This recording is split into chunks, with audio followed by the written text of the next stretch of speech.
Hey guys, and welcome to the 6th episode of the 12 Days of Switchmas, and today I will be talking about Pac-Man World 2 Re-Pac. I cannot believe Pac-Man World 2 got a remake, and it's kind of surreal that the Pac-Man World series in general is making a comeback. It's amazing to see Bandai Namco finally care about Pac-Man again, and I am really looking forward to the future of this franchise. But Pac-Man World 2 definitely deserved a remake. It's honestly one of the most underrated 3D platformers of the 6th generation in my opinion, and the original release was kind of janky, so it definitely deserved a modern refresh, and it's also nice to see people finally experience this game for the first time since it is on a modern platform and the original game was very limited in how it released. It wasn't re-released at all since the original, so it is nice that it has a more accessible version now. But this is definitely an excellent remake all around, and I really appreciate how most things were handled here. In terms of its gameplay, it feels very refined compared to the original. It actually adds some new moves on top of the pre-existing moveset. Like, you can now do a flip kick on the ground rather than just in the air, and I feel like this definitely helps with combat, and it makes things feel a little more robust. They also added the flutter jump from the first Re-Pac, and I guess by extension Klonoa because it's in a similar engine, but it's not super useful because you don't gain any distance from it, but it can be slightly useful for trying to land precisely or try to avoid a certain obstacle. And you could also throw Pac Dots as well, which is pretty nice. It seems like a lot of these new moves definitely help in combat and make combat feel much more interesting this time around, which may actually be foreshadowing a Pac-Man World 3 remake, since the original version of that game had a heavy emphasis on combat. They also improved other pre-existing moves as well, like with the butt bounce, you can now do a super butt bounce, which allows you to jump higher and it also creates a shockwave when you land.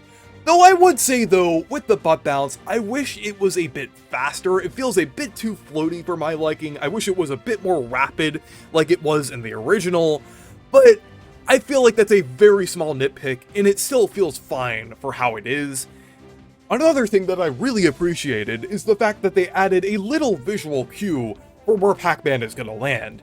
Basically a yellow ring surrounding Pac-Man's shadow.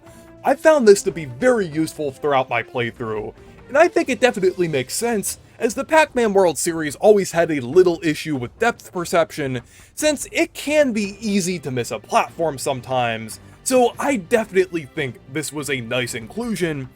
And they also added an easy mode as well called Fairy Mode.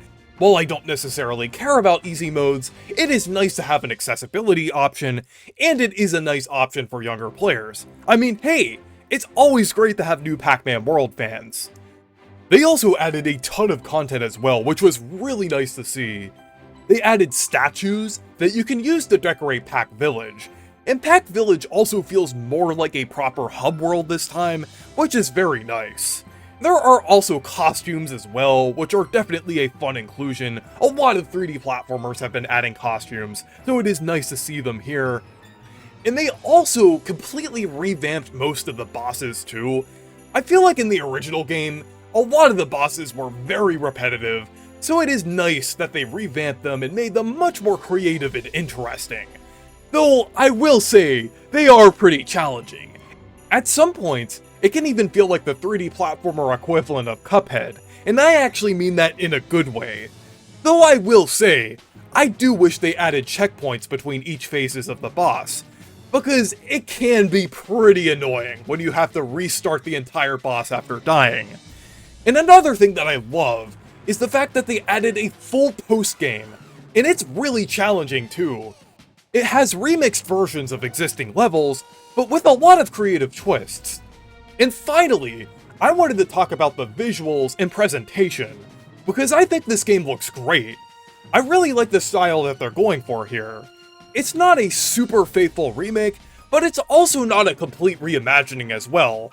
I think it's the perfect middle ground.